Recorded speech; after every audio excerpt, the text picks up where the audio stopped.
बिस्मिल्लाहिर रहमानिर रहीम आऊज़ु बिल्लाहि मिनश शैतानिर रजीम बिस्मिल्लाहिर रहमानिर रहीम। हे जगतबासी, আজকে আপনাদের সামনে একটি আলোচনা নিয়ে আসলাম। সেই আলোচনাটির প্রথম বোঝার জন্য যে বিষয়টি সেটি হলো মানুষ সাধনার কোন স্তরে গেলে সেই মানুষটির মুখে আল্লাহ কথা বলে। হে জগতবাসী, হে সমস্ত তরিকতের যত ব্যক্তিগণ আছেন এবং যারা নিয়ত করেছেন মুর্শিদ ধরবেন এবং যারা নিয়ত করেছেন মুর্শিদ ধরেছেন সাধন জগতে নামবেন, আমি তাদেরকে একটু আইডিয়া দেব ইনশাআল্লাহ।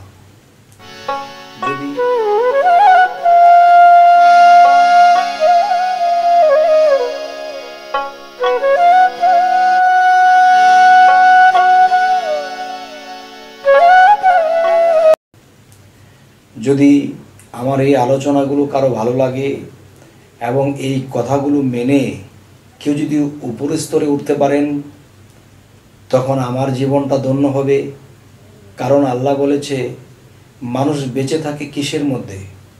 মানুষ যখন মৃত্যুবরণ করে তখন দেহটা মাটির সাথে মিশে যায়, পচে যায়, গলে যায়, কিন্তু মানুষের সে আত্মাটা একটা জিনিস পায়। সেটা কি? এই পৃথিবীতে যদি কোনো মানুষের উপকার করে থাকি, কোনো শিক্ষা দিয়ে থাকি বা ভালো কিছু আমি কাউকে আদেশ দিয়ে থাকি এবং সেই অনুসারে কেউ চলে যদি উপকৃত হয়, তখন সে একদিন আমাকে স্মরণ করবে আর আমি তার স্মরণের মধ্যে বেঁচে থাকব। সুবহানাল্লাহ। এখন আজকের যে কথাটি হবে সেই কথাটি হলো যে মানুষ কোন স্তরে গেলে আল্লাহ তার মুখে কথা বলে। সেই স্তরটি হলো একজন মানুষ যখন বায়াত গ্রহণ করে, বায়াত গ্রহণ করলে তখন সেই মানুষটি কি বলে? বায়াতের সময় কি বলে? যে আমার যা কিছু আছে না আছে সমস্ত কিছু আমি আল্লাহর কাছে অর্পণ করিলাম সেই পীরের হাত ধরিয়া। এবং সেই পীরের হাত ধরে আমি আল্লাহর কাছে যে অর্পণ করব, সেই পীরের হাতটা রাসূলের হাত আর রাসূলের হাতটা আল্লাহর হাত। তাহলে পীরের কাছে যখন আমি অর্পণ করিলাম তখন এই জিনিস আমার রাসূলের কাছে চলে গেল, আর যখন রাসূলের কাছে অর্পণ করা হলো তখন আল্লাহর কাছে অর্পণ করা হলো। তো আজকের মূল বিষয়ে যাব, সেটি হলো মুর্শিদ। মুর্শিদ কি? মুর্শিদ মোর যোগ সিদ্ধ, তিনি হলেন মুর্শিদ, যে নিজেকে আল্লাহর পথে নিজেকে শুদ্ধ করেছে, সাংস্কৃতিক ভাষায় সিদ্ধ করেছে আর অন্য ভাষায় পবিত্র করেছে। একজন পবিত্র মানুষ, একজন পবিত্র মানুষের ভিতরে মুর্শিদ বসত করেন। আর যখন মুর্শিদ বসত করেন তখন সেই মুর্শিদের মধ্যে আল্লাহ বিরাজ হন। তো আজকের যে মূল বিষয়টি, একজন মানুষ যখন মুর্শিদ ধরল তখন কি হলো? যে আমরা যে বাড়িতে কারেন্ট ব্যবহার করি, এই কারেন্টটি হলো আমাদের ট্রান্সমিটার থেকে আনি, আমরা কিন্তু পাওয়ার হাউস থেকে আনি না। আর পাওয়ার হাউসের মধ্যে কোত্থেকে আসছে? সেই কর্ণফুলী থেকে আসছে। তখন কর্ণফুলীটা যদি হয় হযরত মুহাম্মদ সাল্লাল্লাহু আলাইহি সাল্লাম, এবং সেখান থেকে যদি পাওয়ার হাউস আসে, সেখানে আসে কে? সেখানে আসে ওলিয়া উলিয়ারা, বড় পীর খাজা মঈনুদ্দিন চিশতি। আর সেখান থেকে আসছে কে? ট্রান্সমিটার, আমার পীর। আর পীর মুর্শিদ সে পাওয়ার হাউস, আর সেই পাওয়ার হাউসের সাথে জয়েন সেই কর্ণফুলীর সাথে। আর সেই কর্ণফুলীর মধ্যে যে উৎপাদন করে দিচ্ছে কে? স্বয়ং আল্লাহ। তাহলে আমরা যখন মুর্শিদের হাতে হাত দিলাম তখন আমরা সেই ট্রান্সমিটারে জয়েন দিলাম, আমাদের ঘরে বাতি জ্বলতে শুরু করেছে। যাই হোক, আজকের মূল যে বিষয়টি সেটি হলো একজন মানুষ যখন সে মুর্শিদ রূপে যখন ফানাফিল্লা হয়, আল্লাহ নামের জিকির করতে থাকে এবং বিভিন্ন মুর্শিদের দেওয়া বিভিন্ন সাধনাগুলো করতে থাকে, তখন সাধন করতে করতে করতে করতে যখন নিজেকে সিদ্ধ করা হয়, শুদ্ধ করা হয়, মানে পবিত্র করা হয়, তখন সেই মানুষটি যেদিকে তাকায় সেদিকেই তার প্রেমিককেই দেখতে পায়, চোখের পলকে পলকে সেই মুর্শিদ নামের রাসূলকেই দেখতে পায়। তাওহীদেরই মুর্শিদ আমার মুহাম্মদের নাম, এই কথাগুলো যারা দিতে পারে দাম, তারাই হবে সফল কাম। তবে এখন যে কথাটি বলতে চাচ্ছি সেই কথাটি হলো যে মুর্শিদ রূপে যখন মানুষ ফানাফিল্লা হবে এবং সাধনার পাশাপাশি যখন ফানাফিল্লা হবে, তখন গাছের দিকে তাকাবে, দেখতে পাবে তাকে। যখন সে অন্যদিকে তাকাবে, দেখতে পাবে মুর্শিদকে। যখন সে একটা মানুষের দিকে তাকাবে, তখন দেখতে পাবে মুর্শিদকে। যখন এরকম পাগল পাগল অবস্থা হয়ে যায়, তার মাথা আজরানের কথা বলে যায়, সে খাওয়ার কথা বলে যায়, সে সর্বদাই খালি ইয়া আল্লাহু জপনা করতে থাকে, যেদিকে তাকায় তখন শুধু তাকেই দেখতে পায়।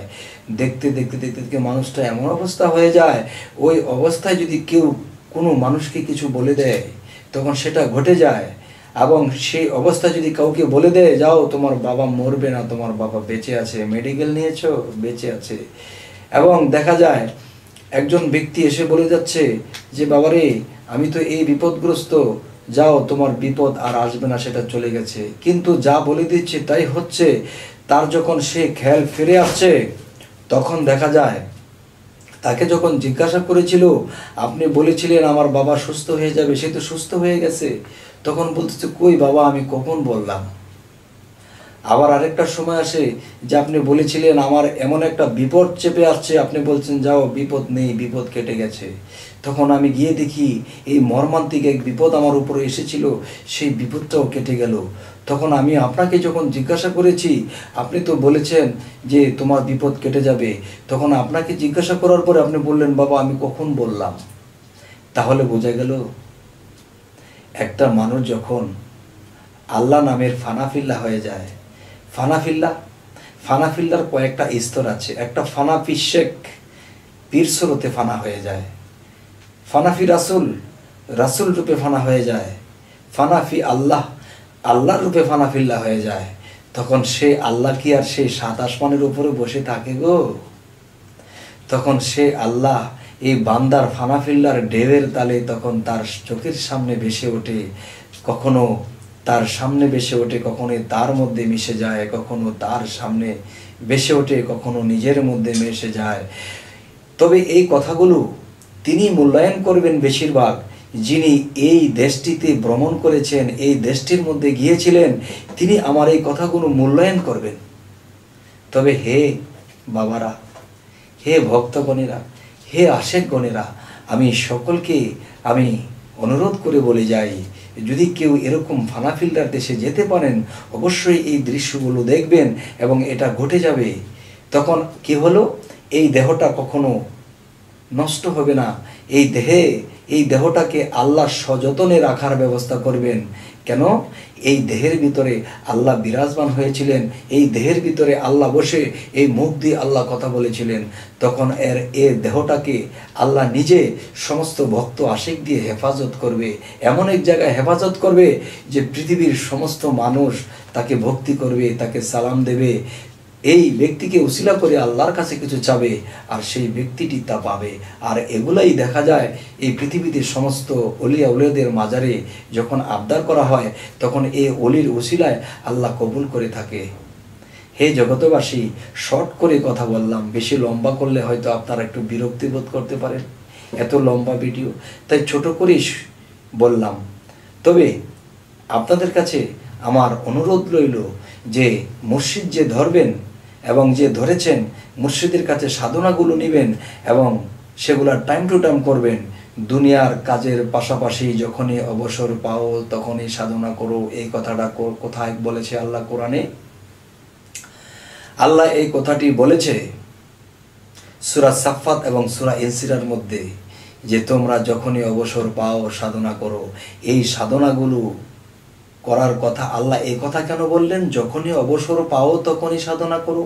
এখন দেখা যায় আমি ওয়াক্তি যখন যে সালাত কায়েম করি তখন এমন একটা কাজ ফেলে গেছি, তখন ওয়াক্তি সালাতের মধ্যে গিয়ে আমার সেই জিনিসের কথা বারবার মনে পড়তেছে। তখন দেখা যায় আমার আল্লাহর দিকে মন নেই, আমার সেই জিনিসের দিকে মন পড়ে আছে। তখন আমার নামাজে আল্লাহর মেরাজ হয় না, সারা জীবন শুধু পড়েই গেলাম। এই জন্য আল্লাহ কোরআনে বলেছে, সূরা ইনসিরা এবং সূরা সাফফাতের মধ্যে বলেছে, তোমরা যখনই অবসর পাও সাধনা করো। আল্লাহর কথার কোনো ত্রুটি নেই। যখন মানুষ অবসর হয় তখন যখন নামাজে বসে বা ধ্যানে বসে তখন ডুবে যায়, আর সেই ডুবতে ডুবতে ডুবতে ডুবতে মহাসাগরের তলে দেশে যখন ডুবে যায় তখন সেই মহাসাগরের মধ্যে যখন ঢেউয়ের সৃষ্টি হয়, আর সেই ঢেউয়ের তালে তালে আল্লাহ, খোদা, নবী, রাসূল সেই ঢেউয়ের তালে ভেসে ওঠে, তখন তাকে সে দেখে। যাই হোক, আজ এই কথাগুলো বলেই রাখবো। সকলেই ভালো থাকবেন। আমাদের এই চ্যানেলটি যদি ভালো লাগে তাহলে আমাদের বাকি ভিডিওগুলো পেতে সাবস্ক্রাইব করুন।